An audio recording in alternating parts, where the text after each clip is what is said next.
In the avalanche of great music and rock, alternative metal, etc. that came out this past year, I wanted to make a video dedicating some time to the standout debut albums and bands. So this video is going to look at 5 of the best new bands of 2025. The criteria is simple. Each band and artist on this short list had a full-length debut LP come out in 2025. These are 5 of the new best I found and have latched onto, with a recommendation for all of you wanting a new bandwagon to jump onto that just started taking off. This is not a ranked video, just a list. I put all of these on the same top shelf for great new bands with strong debuts worth checking out. For those wondering, I'll have a proper top 10 best albums of 2025 coming out later this month. Don't think I have to explain much more. I swear, every year that I explain these list videos out, there's always one comment that goes, "Why did you put this at number 1? Most of you are smart, however, and you are looking for new bands to check out. Here are 5 I think are worth your time. You know how this works. Let's get to it.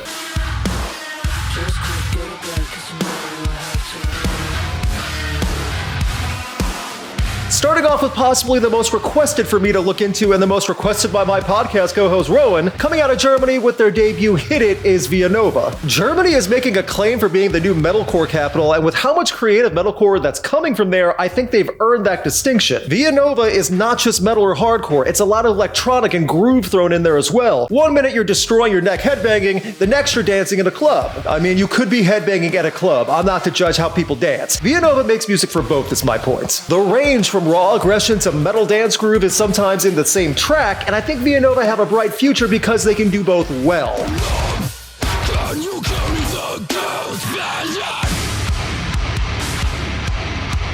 And just when you think it's more metalcore, Vianova throws in a saxophone or embellished cinematic sing-along moments. You get so much more than the typical generic metalcore. The guitar work gets low and creative, the growls get fierce, and the breakdowns are plentiful. I add that because I know what the heavy metalcore diehards want the most, and you get plenty of that in Hit It as well. It's angry and it's a party. It's many elements that Vianova are hitting with on Hit It. I hope this band continues to get creative and have fun because they prove they know how to do both this year on the debut.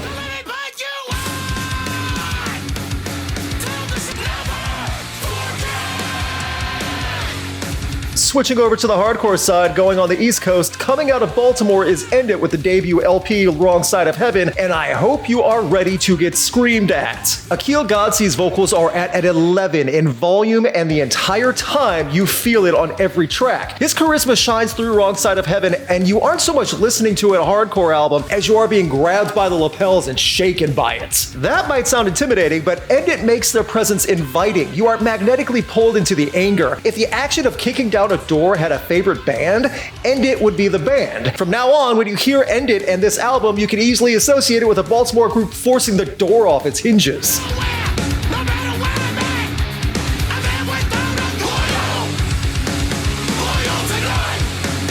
It's a quick album. I mean, this is true East Coast hardcore, so that's the nature, but I promise it doesn't take long for the Wrong Side of Heaven to knock you on the side of your head. End It has been around for a few years, but this album is their debut LP, and it's no coincidence the group is getting big support slots playing for Scowl and Hatebreed. I want End It to keep getting in front of more eyes and kicking those big doors down. Great hardcore band, and more proof that good things can come from Baltimore. I know Baltimore gets a lot of flack, but there are good things that come from there.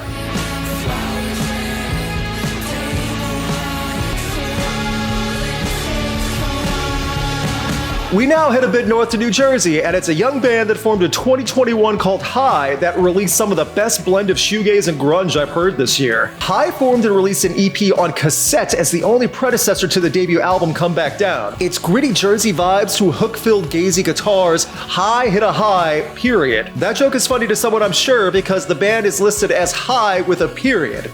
Also, jokes are always funnier when you have to explain them. I first heard Flowers when it was sent to me in a press release months ago, and when I heard Come Back Down in full, it showed the band was able to make shoegaze in these quiet, haunting moments filled with anticipation and then an explosion, all without a hard radio format.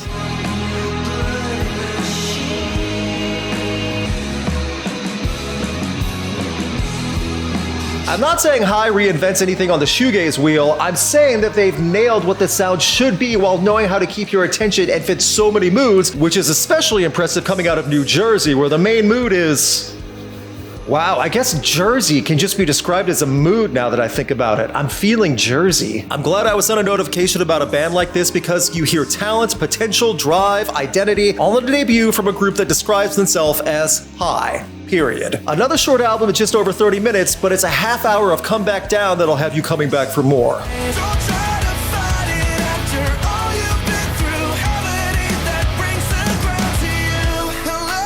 Now let's talk about one of the bands that gives Octane Core a good name, as Sleep Theory have gotten the right amount of exposure on SiriusXM and ran with it in Afterglow. Sleep Theory might play alongside many of the SiriusXM Octane fare, but on that group's debut, the band proves they're much more proficient in songwriting and tone than chugga chugga verse chorus verse. Cullen Moore's voice has a great tone for the style of hard rock that Sleep Theory is driving, and this is a group I can see gaining a lot of traction due to how much praise they have gotten both from fans and from peers in the industry. It's a style that's been missing from that hard rock fashion where so many are chasing metalcore trends or sticking to one style. Cullen Moore is singing his butt off to decent speeds, and in turn, Sleep Theory stands out in a great way.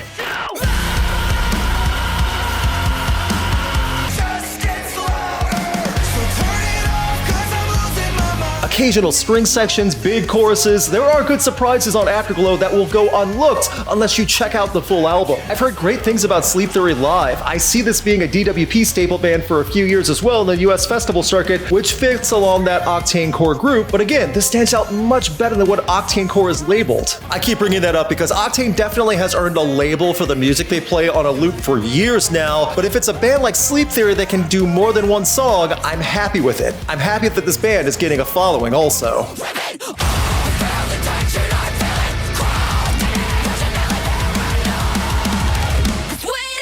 Last band I want to talk about comes fronted by two sisters who are absolutely willing to take over the world one stage at a time through music or through fighting. This is the closest to nu metal from yesteryear you can get into with 2025 that's done extremely well. This was a big recommendation from podcast co-host Alex, and not only are the Pretty Wild savage and the music big and crushing, but the whole album is also a blast. It's fun to listen to. Pretty Wild had a clip go viral on TikTok from the song Sleepwalker last year, and this Vegas group did not just cash out after quick numbers and coasted. 0.Genesis is an expression in metal, hip-hop, nu metal, string sections, and plenty of riffs.